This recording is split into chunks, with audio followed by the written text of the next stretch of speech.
And so when I see these guys and I see people attacking these dudes, man, you know, same thing with DJ Khaled, man. DJ Khaled was on Mix 96. Khaled was on Mix 96. I heard Khaled on Mix 96, bro.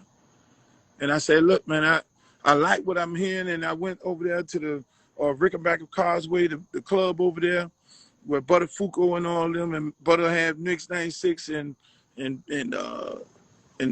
all these guys over there, George Dukes and shit. And Khaled was spinning there, and I liked that dude. And I told Cedric Hollywood, because he moved down from Orlando, hey, look, man, you got to do a mix show on 99 Jams. They never had a mix show. And he said, well, you do it. So I got Soul Syndicate, Papa Key, DJ Irie,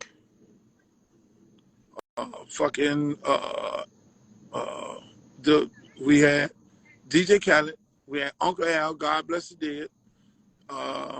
We had, you name, we had Papa Key.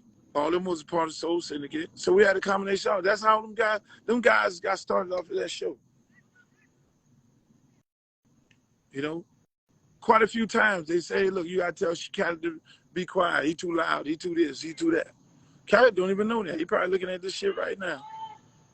Every time that I was off the air, every time we were off the air on a Friday night, it was because the people at 99 Jams wanted to suspend Khaled. They did not want him on the air. He probably don't even know this right now. And I say, he goes, I go. I'm doing this shit for free. I'm just doing it for the community, breaking new artists from Miami. So I'm not getting paid for this shit. I'm not no radio dude. I'm just doing it for the culture. And every time you wanted to suspend him, I then took off. I said, well, I'm suspended too.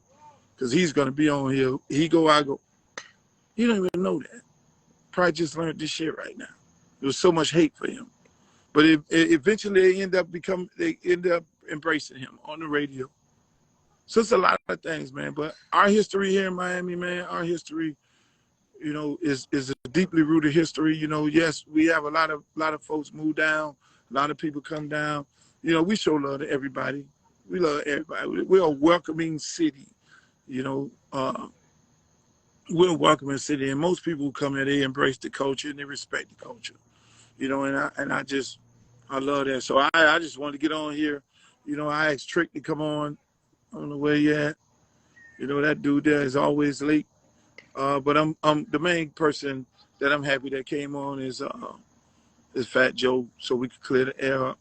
You know, I love Joe, love Pun family, love all them. You know what I'm saying? Love Trick, Khaled, Trina. You know, I'm always be the protector of Miami. You know, because we really don't get as much respect as we should. You know, Ross is doing his shit. I love the City Girls. You know, I love what DJ Nasty is doing. I love Blue. I love all these people. I love every artist down here because I understand the struggle, man. I understand that shit. You know, I love Greasy. I love, you know, you name it. You know, I love all these dudes, and I want all these dudes to win. And so, again, I feel like I'm responsible. So when we, you know, when there's confusion with our history, I'm always going to speak on it. If there's confusion with our history, I'm always going to speak on it. You know, yes. You know, we you know, no, we don't have a trap museum. So you don't know our history. Maybe that's my calling right now, to go and fucking do a museum so people can understand our rich history. You know, we got DJs that, you know, paved the way and we did it different. You know, we have history. You know, people always say, you know, and it just don't start with me. It's the DJ Epps of the world. These guys paved the way. You know, Uncle Al, Freestyle Steve, Sugar Hill, Ghetto Style, you know, Tiny Head, SMDJ, all them dudes paved. We got history in this motherfucker. Betty Wrights and Trina's on 15th Avenue and all that. Just do your history, people.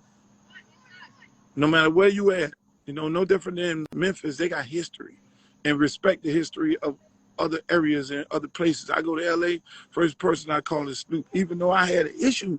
We had pressure with Snoop and them. We had pressure with Suge Knight and all of them. But we were able to do what we just did tonight was get on the thing and have a conversation. Man, I went to fucking me and Trick Daddy. First time he ever left Miami on a plane. It was me, Trick Daddy, and Shane, Musa D. Got on an airplane, went to Vegas, went to Suge Club and sat down with him and Pac. And we talked about it and ended up doing an interview to let people know that the same thing we did right here tonight is all love. That's what type of dude I own, you know. So the same thing, no different. Big and Pac going through shit. You know, I'm get on the plane, go get big. Big. Let's talk about this shit. You know, so that's the type of person I am. I'm a voice of reason. You know, I don't be getting on, like I say, I don't get all up in the videos. I don't do all the wild shit. I don't be at the parties. You see me, I'm low key. I'm out there right now with my son watching baseball. This is what I love. But our history is what it is. And one day it's going to be televised.